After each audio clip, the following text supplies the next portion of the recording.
Hey everyone, welcome to another episode of The Call Sheet. I'm Gabrielle Simone, and today on The Call Sheet, I have two of the ladies of Just Right Media. I have Jasmine and Sirraya. Hi guys. Hey, how's it going? Thank you all first so much for being here and taking the time out. I'm so excited. I'm glad we got to connect via social media. So let's jump right into it. So Just Right Media, how did that production company come together?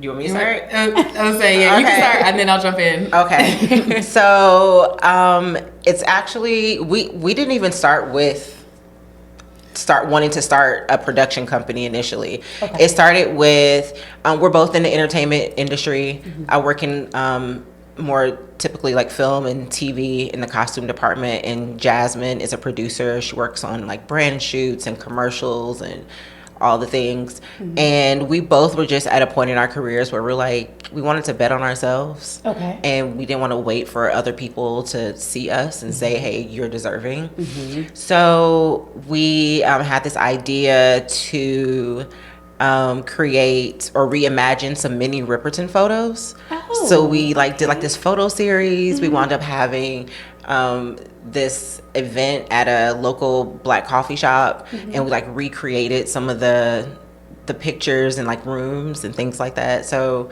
that was really the jumping off point. We worked on that for about a year or so, and we met every week, and mm-hmm. we just saw that we worked really, really well together.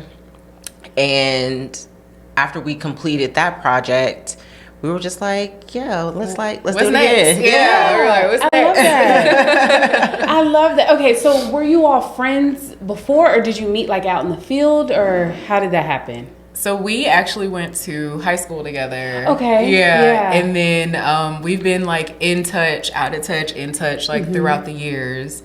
When I was producing for an agency that I worked for previously, mm-hmm. I knew Sirraya was working on set, so I pulled her in as a stylist. We've worked on sets together before. Okay. So it's been kind of like a natural evolution, but we've known each other for a minute. That's beautiful. Yeah. That's beautiful. Okay, so you all have a new project coming out. Yes, we do. Okay, it's called Witch Please. Yes, it is. Okay. So tell me the concept of the project. So Witch Please is a short film. I started kind of thinking about it, brainstorming it, developing it back in 2020. So this was even before Sirraya and I hooked up, then put it on the shelf because mm-hmm. life happened, right. COVID happened, mm-hmm. changes happened. And then once Sirraya and I kind of picked up with our mini project, mm-hmm. and then we got to the point where we were like, what's next? Yeah. I was like, well, I have this thing that I've been wanting to do, because mini was Siraya's brainchild, just to be clear. Okay. So it was her brainchild, and then she mm-hmm. tapped me as producer because she was like, I have this idea, but I need help bringing it. Yeah. So for this one, I was like, well, I have an idea. Mm-hmm. And so Witch Please kind of started as this, for me, an interest in a couple of things. So I'm an only child. Okay. My friends are my sisters to me. Okay. So it's a friendship, sisterhood kind of story. Mm-hmm. And then also just wanting to learn more about spiritual and cultural practices that mm-hmm. our ancestors may have been involved in, right? Pre-slavery, pre-in-slavery. Mm-hmm. And so that kind of culminated together with this tale of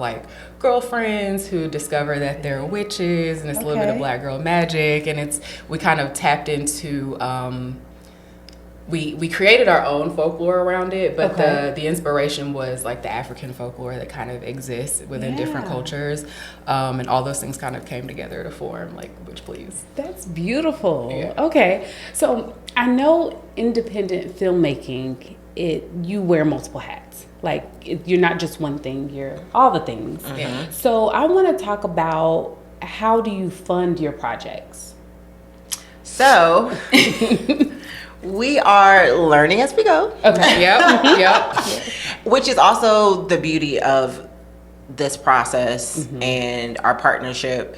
You hear it all the time, people saying, you got to just do it, and that is us. Mm-hmm. We are just doing it. We don't have all the answers, and we work in the industry. Right. You know what I mean? And so one day we were just we're just going to we got to start. We'll just figure it out. Yeah. Because we have multiple conversations. We're like, okay, well, maybe we need to do this. Maybe, and every time we were about to do something, it's like, well, It's damn. Like to do this one thing, we have to do 10 other things to get this one thing done. So it was just like, you know what? We gotta just like let go and just do it. Just start somewhere. Just start somewhere. Right. And so, to your question, right now, specifically for Which Please, we're crowdfunding on Seed and Spark. Okay. And we are also in the process of putting together a couple events for the week of March 1st and March 2nd. Okay. There are going to be community events where we're hosting a portrait pop-up. Oh, that's So nice. people can come out, they can get their portraits, headshots, family photos, They wanna graduation just have photos. fun, do it photo booth style, whatever Yeah. they want or need, they can come out. Our director, Ashley Washington, is also a photographer. So Okay. she'll be taking the pictures, and then the only thing that we're going to ask in return is a donation to our Seed and Spark for however much they can donate. Yeah. That's beautiful. So who came up with that event to help raise the money? Was that just like a collective thing? I would say it was kind of collective. So this actually just popped up like a couple days ago. And because we were just thinking about, we were just like, all right, so we've raised as much with our Seed and Spark. We, you know, we got to kind of keep it going. What can we do? And also, how can we tie it to our film? Got it. And Which Please is about community. It's about sisterhood. And so I was like, you know, we were on a call with, or we were texting. Yeah. I think Yeah. texting, and me, Jasmine, and Ashley, and I was like, this may not be the answer, but I was like, you know, what if we host a car wash or something? I was like, something to We're where trying to think of Okay. something. Yeah. Some type of fundraising. some type of fundraising where we get to meet our community, they get to meet us. We get to talk to them, get to know them, they get to know us. We get to tell them about Which Please, and like just make it more casual, and like we're not selling y'all anything. We really just want to share with y'all what we're doing and also give something back to y'all. And then Ashley was like, you know what? She was like, what if I take people's headshots? She was like, I like where y'all are going with that. She's like, well, what if I take people's headshots? And we were like, Cool. that's it. Say less. I love less. it. And then as Yeah. a creative, especially starting out, you don't have all the money and resources for a $400, $500 headshot. Exactly. And so it's like a give and take. You meet new people, the networking. I love that piece. It's gonna be amazing. Yeah, We're 'cause, so I mean, excited. we even ran into that issue recently. We were talking about getting some headshots because we have our own individual headshots. We were like, we should probably Take do some like together. just us media Exactly, together. yeah. And then we were like, okay, well, we're raising money for our film right now, so I don't know if we have money for headshots. So we understand, like personally, that struggle of like Yes. the good ones are expensive. You Yes. want it done right. Yeah.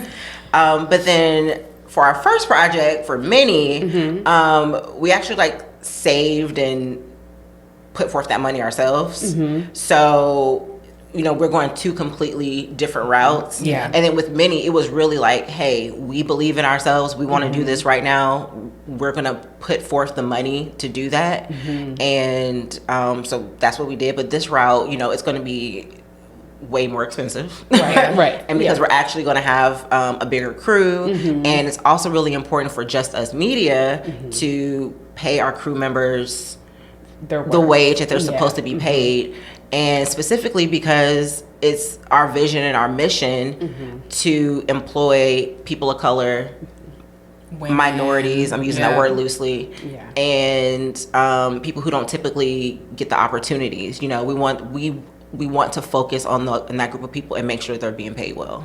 Good. Yeah. Okay. Because my vision for this podcast was very similar. I remember starting out as an actor. I'm like, where are the resources for us? Where do I start? Where do I build? And from our lens, because it looks very different compared to, you know, other nationalities. Yeah. Trying to break into Hollywood and, you know, get projects created. So I want you all both to talk about your different roles, like as producer, as costume department. You all have lengthy credits. So cheers to y'all. I was doing my research. Yeah. So this platform is for actors starting out. So what do actors need to know when it comes to the costume department? Like walking in, what should they know? One of the bigger, and I want to say issue, but I mean this conversation can go into a whole bigger conversation about like body image and things of that nature. But measurements. We always ask for measurements and sizes before actors come in. And a lot of times you'd be surprised people don't know what size they wear. Interesting. Or they don't have updated measurements. Or once again, people have a certain image of themselves and they may think they're bigger or smaller than what they actually are. Okay. So that's why I said this conversation, people think you're just putting clothes on, but I'm like, costumes is really like you're dealing with people in their bodies, right? And how they view themselves, and that's a deep, and for some people a traumatic situation. So we end up having to be like really careful when you're in a room with someone who's naked, right? Yeah. And you may have just met that person, or you may have only had a conversation via email or text, or sometimes through their assistant, right? Whatever the case is, you know. And then in some cases, these people are extremely well known, so it's a really delicate situation, and I don't think people really think about that or consider that. Yeah. But I would say, to the best of your ability, give us your The best measurements, yeah. or try to, go to like Men's Warehouse or something and get them to measure you. Okay. Or go to a tailor shop and get someone to measure you. Throw them a couple bucks, you know what I mean? Because that's really important. It helps us, and it also affects budget. Okay. If we buy the wrong size clothing, it affects our timing, logistics. I mean, it's something you think that's small, but it really can affect us in the long run. Yeah. So and that would be a big thing. I never thought of that. Yeah. Because a movie that I did, well, this was before the pandemic. I did the Respect film for Aretha Franklin. Yes. And they brought us all in, and it's time period. So the sizing is not the same. No, it's not the same. It's not the same. A size 8 now is not what a size 8 was then. Yeah. Okay, great. So speak to the producer. What do actors need to know about the role of a producer and how they should come to set? Yeah, so one thing I get asked whenever I do encounter actors in the wild, and I'm like, I'm a producer. They're like, oh, cast me in your next thing, and I'm like I don't do that. like I work with casting agents, and they work with your agents or you all directly, but I am not directly involved in that. But from the time that there's an audition to the time through casting, like when we do actually like see the person, that is the time, like you're kind of on from that point on, like the first time we see you, we remember when impressions are made, be they good or bad, leading up through on set, like what you're like in person, how you treat the crew members around you, like all of those things are being kind of like noted and taken into account, because if you're a great actor but you're difficult to work with, or you're not the most pleasant person, that's going to impact whether people want to work with you again in the future. And people really do remember that like first impression you make on them. Yes, I agree. So let's speak to set etiquette. You mentioned it.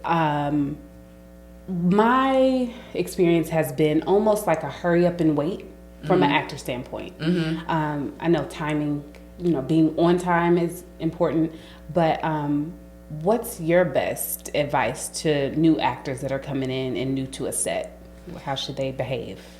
Stay flexible, because everybody around you is doing their best to like stick to a schedule, because literally time is money on set. So you're not trying to run into overtime. You're trying to get there, get in what you're supposed to film what you're supposed to film, and get out on time, and everyone's safe along the way. So just like kind of remain flexible if things start to fall behind a little bit, because one thing that I've always noticed on sets that I've been on is like when you get there, the setup time seems to feel like it takes forever before you might start filming or before you're called to set, but then everything else will kind of rush after that. So even if it looks like you're running late in the beginning of the day, you'll catch up, that kind of thing. Okay. But yeah, just maintain flexibility with everybody, because everybody's reaching towards the same common goal. Like that's the thing to keep in mind, is like you're an actor, that's a grip, that's a PA, but everybody's here working to do their own like important, valuable part to get to the same like end result.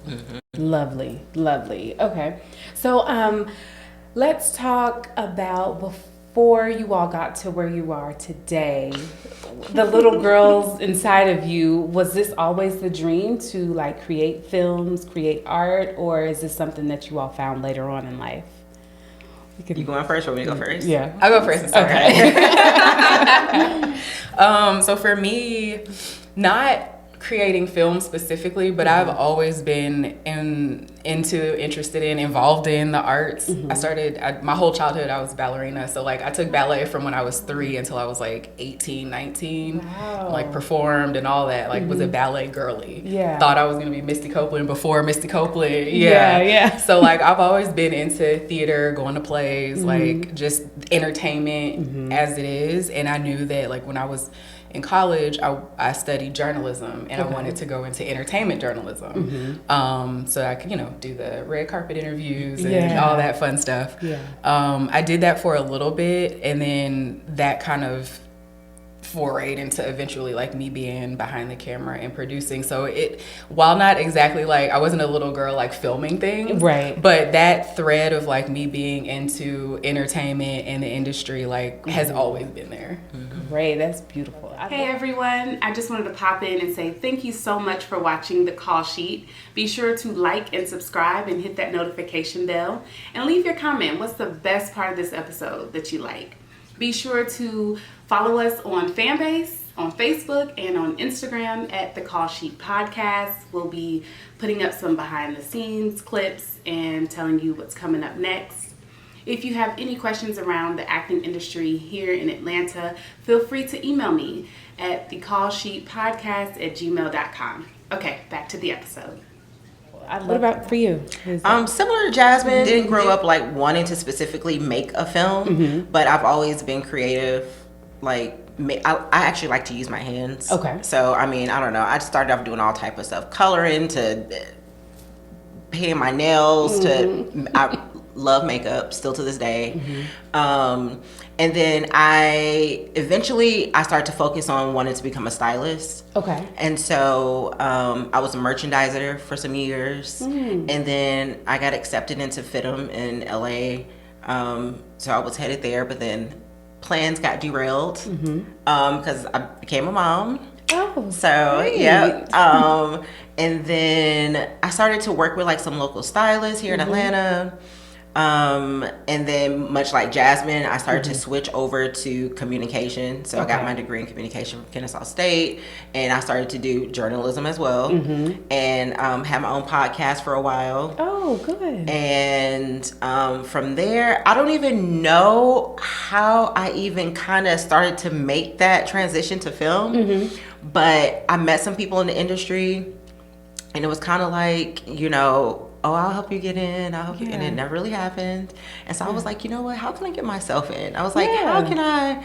And then I fell into background work. Okay. And then did background work for a couple of months. And I was like, okay, for me to like really get to where I'm trying to be, I realized I need to be a stand-in.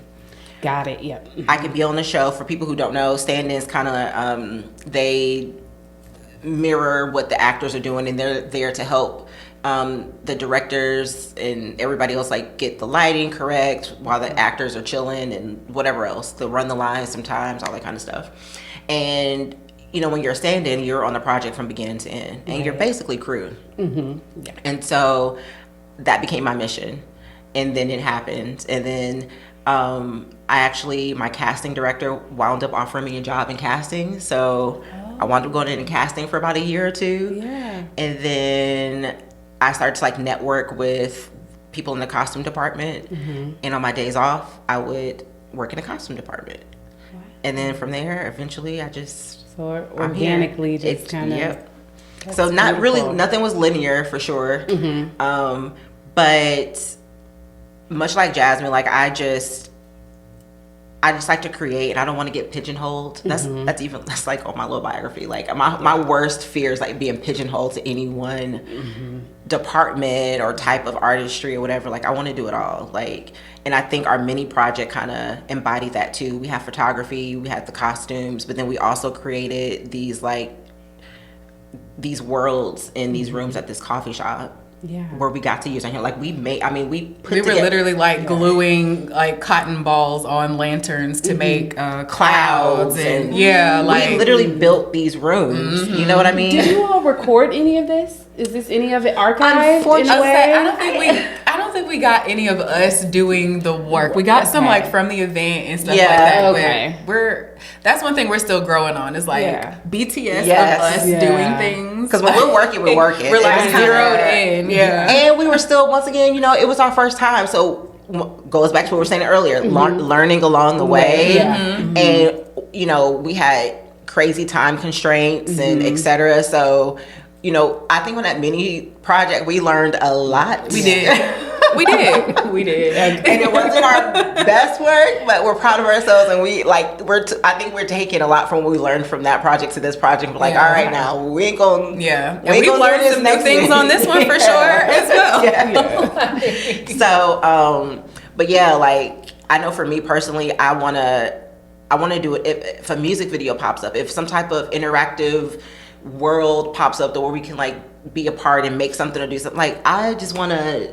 You're open to all the things. Creative direction, like all of that just makes me happy, and like, you know, I want to be a part of it. So that's beautiful. Yeah. Okay, so tell me the timeline for the short film. Like, when are we shooting? Is casting done? Like, what's the plan for that? Okay. So our Seed and Spark ends March 4th. Okay. We're still like in the background applying for grants, but right now we're still in like the money making phase.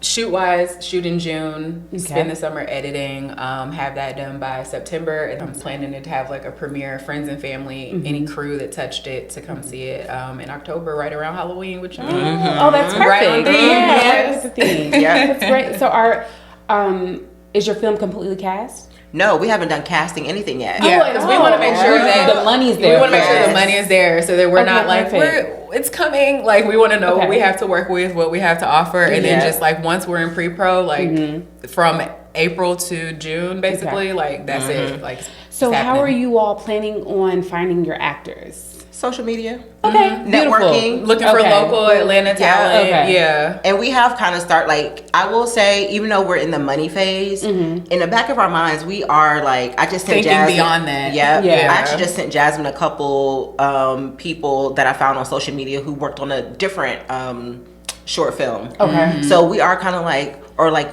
when we see, we've had composers reach out to us, and we have met some in person. Yeah. So we actually have like a document where when people reach out to us or we see people, we have like a started running to. doc, yeah. Yep. That's beautiful. So like Yeah. when we do get to those points, we can tag those people, send something out to them personally, and then also post it to the community and to everybody else. Okay. So yeah. Perfect. Yep. That's great.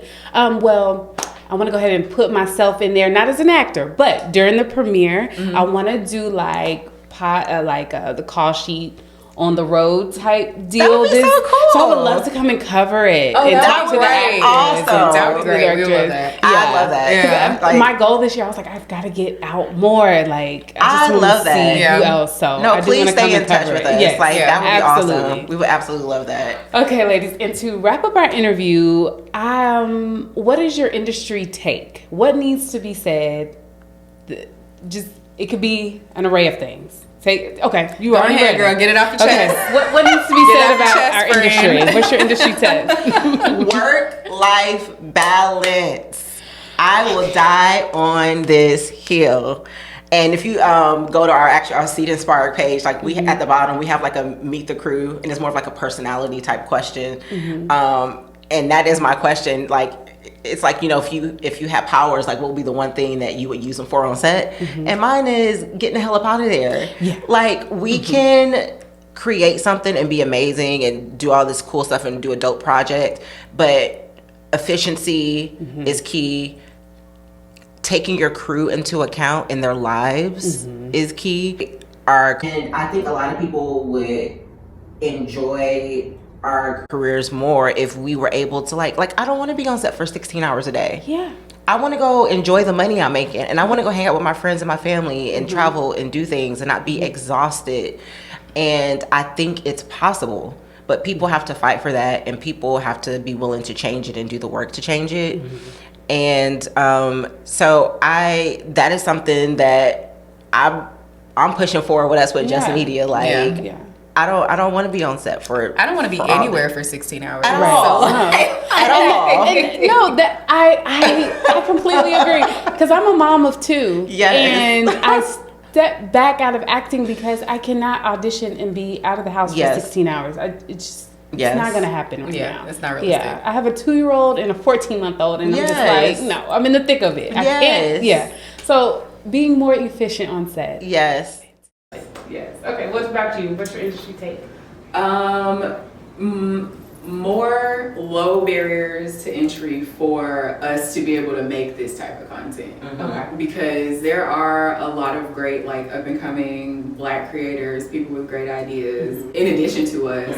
And one thing that I feel like we are still like working through and have worked through is just like reaching the people who we need to be able to reach to kind of graduate, get to the next kind of thing, amplify the voices, like that community for us. I think we need a lot. Yeah. I agree. Okay, great.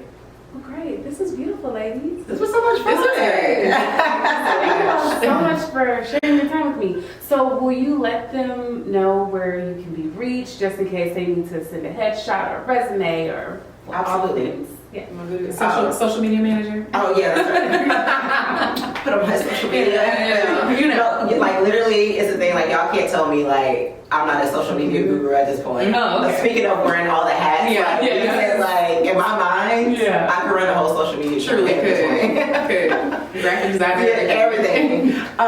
So as far as social media, we're on Instagram and TikTok and Facebook. Our Witch Please Instagram is Witch Please Film, and our TikTok is also Witch Please Film, and then our Justice Media is just us dot media. Instagram. And then Facebook just us media. And then if you guys want to reach out to us, you can. Our email is justus.mediallc@gmail.com.